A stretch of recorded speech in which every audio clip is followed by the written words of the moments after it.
नमस्कार दोस्तों।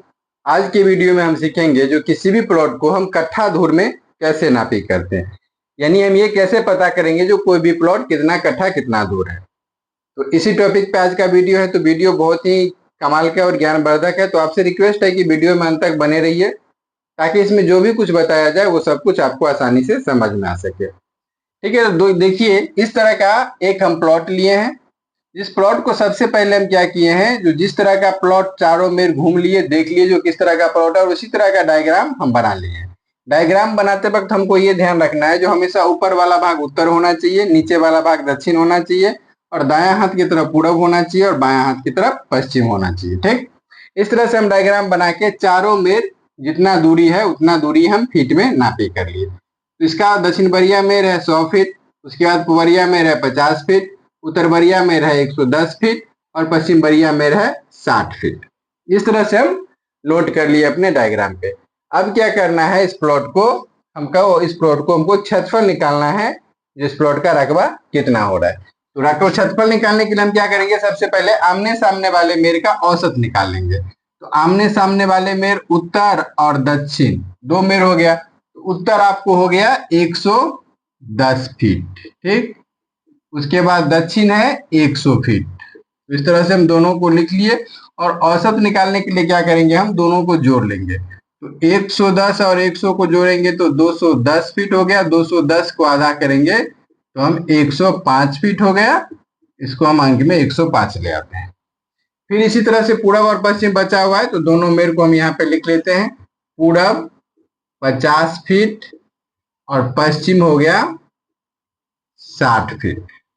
ठीक, ये वाला पूरब और ये वाला पश्चिम दोनों को जोड़ दीजिए तो कितना हो जाएगा आपको, 110 फीट, और 110 को आधा कीजिएगा तो होगा 55 फीट। ठीक है, अब इतना करने के बाद हमको क्या करना है, ये जो दोनों मेर का औसत बना है, यानी उत्तर दक्षिण और पूरा पश्चिम का जो औसत बना है 105 और 155, इस दोनों को हमको आपस में गुना कर देना है। तो गुना कर लेते हैं। तो 105 गुने 55 बराबर ये हो गया आपको 5775 वर्ग फीट। ये क्या हो गया, इस प्लॉट का टोटल जो रकबा हुआ ये हो गया 5775 वर्ग फीट। अब देखिए इस प्लॉट को हमको कट्ठा धूर में निकालना है। कट्ठा धूर में तो सबसे पहले हमको ये जानना जरूरी हो जाता है जो हमारे यहाँ कितने हाथ का लगी चल रहा है। ठीक है, अगर इसको हम डिसमल में निकालेंगे तो आसानी से निकाल लेंगे। इसी रकबा को हम 435.6 से भाग दे देंगे तो वो डिसमल में निकल जाएगा, जो कि पूरे भारत में एक ही चलता है। लेकिन अगर इसी को हमको कट्ठा दूर में निकालना है तब क्या करेंगे, जो हमको ये सबसे पहले पता कर लेना जरूरी हो जाता है जो हमारे यहाँ कितने हाथ का लगी चलता है। मान लीजिए, चलिए यहाँ पे हम मान लेते हैं जो हमारे यहाँ 5.5 हाथ का लगी चल रहा है। कितने हाथ का लगी चल रहा है, 5.5 हाथ का। ठीक, इस बात को आप लोग ध्यान से समझ लीजिए। जो भी इसमें बताया जा रहा है वो 5.5 हाथ के लगी से बताया जा रहा है। कोई भी व्यक्ति जो गलत कमेंट कर देते हैं जो ये गलत है वो गलत है, हमको पहले सीखना पड़ेगा। तो उससे पहले आप लोग वीडियो या पोस्ट को पूरा देख लीजिएगा। तो ध्यान से यहाँ पे देख लीजिए, जो यहाँ पे जो भी कट्ठा धूर निकलेगा वो 5.5 हाथ के लगी से निकलेगा, और 20 धूर बराबर 1 कट्ठा के हिसाब से निकलेगा। ठीक है, तो अब 5.5 हाथ का लगी, चलिए हमारे यहाँ चल रहा है 5.5 हाथ का लगी। लेकिन 5.5 हाथ का लगी में हम कैसे पता करेंगे जो कितना धूर बराबर कितना वर्ग फीट बराबर 1 धूर होगा। तो इसका भी एक सूत्र है, इस सूत्र को आप लोग ध्यान से देख लीजिएगा तो किसी भी हाथ का लगी आपको समझ में आ जाएगा। तो लगी है 5.5 हाथ गुने 18 भागा 12। ठीक, इस चीज को ध्यान रखिएगा। इसको हम सबसे पहले इसको हम हल करते हैं। तो 5.5 गुने 18 यानी ये हो गया 99 भागा 12। तो 99 भागा 12 करेंगे तो 8.25, और ये जो 8.25 आया इसको हम क्या करेंगे, स्क्वायर कर देंगे।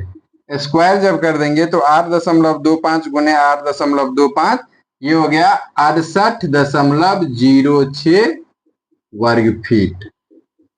तो ये जो हमारा निकल गया, आपको जो निकला 68.06 वर्ग फीट, ये क्या हो गया, एक धूर का वर्ग फीट हो गया। यानी एक धूर बराबर कितना वर्ग फीट हो गया, 68.06 वर्ग फीट। ठीक, कितने हाथ की लगी से, 5.5 हाथ की लगी से। अगर आपकी इधर कुछ और लगी चल रहा होगा तो इस तरीका को अपना के आप निकाल सकते हैं, जो एक धूर बराबर कितना वर्ग फीट होगा। ठीक है, अब देखिए कुल रकबा कितना है यहाँ पे, 5775 और एक धूर में आया है 6806 वर्ग फीट करीब। तो कुल रकबा अगर 5775 है, कुल रकबा 5775 है, तो उसमें से एक धुर का जो रकबा वर्ग करी है उसमें से हम एक धुर वाला वर्ग करी से भाग देंगे तो क्या होगा, ये पूरा प्लॉट कितना धुर का है ये निकल जाएगा। ठीक, तो 5775 भागा 68.06, यानी ये हो गया 84.85 धूर। ठीक, ये जमीन हो गया आपको 84.85 धूर हो गया।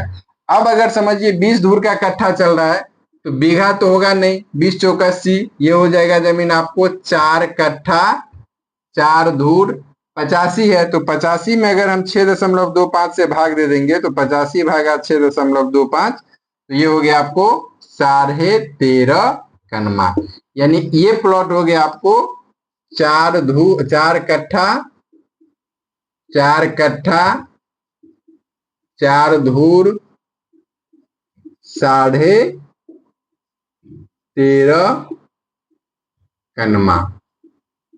ठीक, अगर आप लोग के इधर कनमा नहीं धूर की चल रहा होगा तो याद रखिएगा, जो 16 कनमा बराबर 20 कनमा 20 धूर की बराबर एक धूर होता है, इसके हिसाब से निकाल लीजिएगा क्या, 20 धूर बराबर 20 धूर की बराबर एक धूर। तो दोस्तों हम अपनी तरफ से पूरा कोशिश किए जो आपको सब कुछ आसानी से समझा देने के लिए। तो वीडियो कैसा लगा ये कमेंट में जरूर बताइएगा। वीडियो अगर अच्छा लगा हो तो लाइक और शेयर जरूर कर दीजिएगा। मिलते हैं फिर नेक्स्ट वीडियो में, तब तक के लिए जय हिंद जय भारत।